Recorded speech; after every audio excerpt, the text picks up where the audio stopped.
Hello and welcome. This is part of what's turning out to be a mini super session, painting flowers and experimenting with the dagger brush. I'm grabbing some vermilion and some alizarin crimson, and for this one I'm just experimenting with mark making, see if I could do what I used to be able to do with the Chinese brushes. My Facebook timeline is showing me what I was able to do 4 years ago, and now it has me wanting to paint flowers.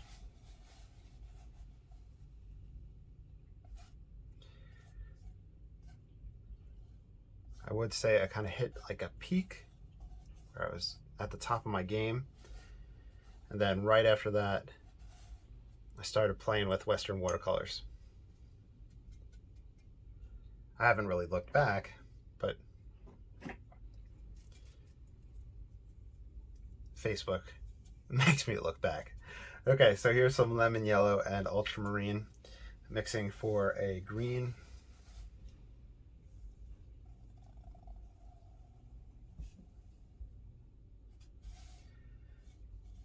And let's see.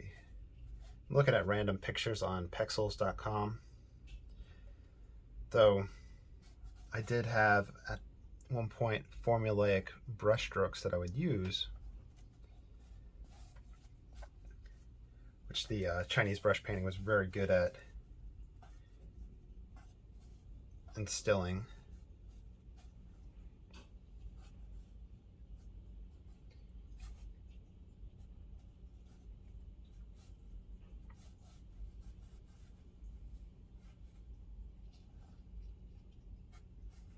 Let's see, a little bit Payne's gray. Let's treat it wet and wet. And the Chinese brush painting would be the ink that I would have used there. Are we wet still to get the shadows on the underside?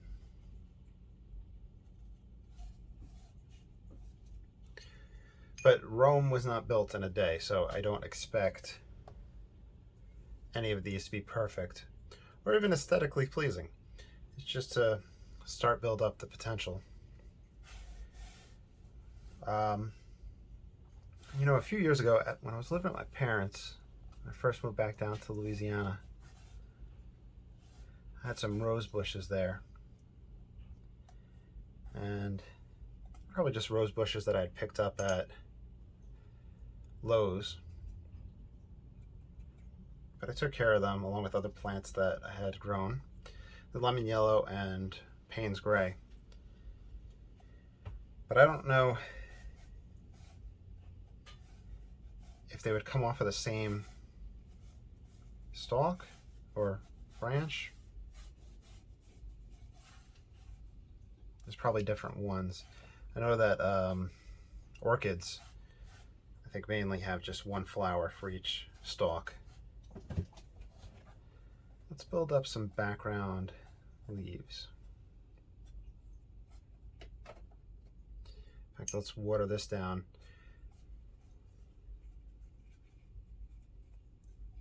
See if we can get the background idea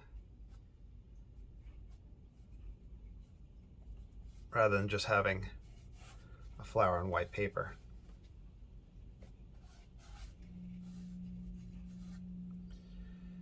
Payne's gray.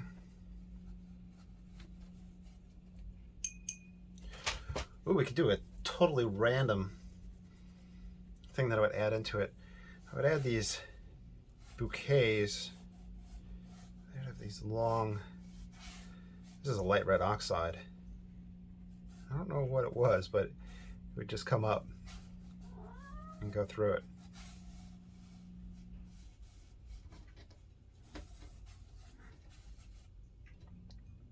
In fact, let's even do the same thing with Payne's gray. start bringing foreground elements, adding depth. A little too vertical. Hammy, the cats switched locations. I let one out of the art room as the other one wanted to come in. And now Hammy, I think, wants to switch up again. Let's dry this one off and see our drying shift. All right, we had some softening take place, which I think is fine in this regard. But let's now experiment with taking pigment and putting it over the pre-existing. In my watercolor landscape paintings, you'll know that I enjoy wet and wet and then drying off. Light red oxide.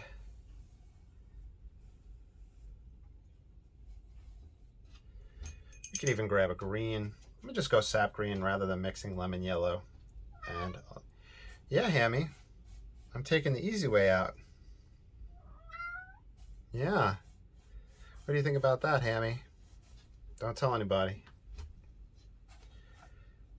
Because heaven forbid we make painting easy for us.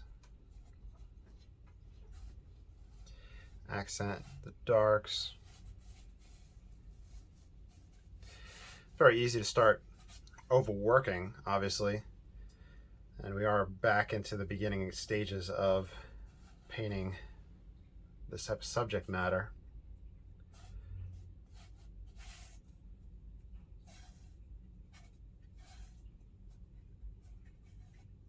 But you won't learn anything by not putting paint to the paper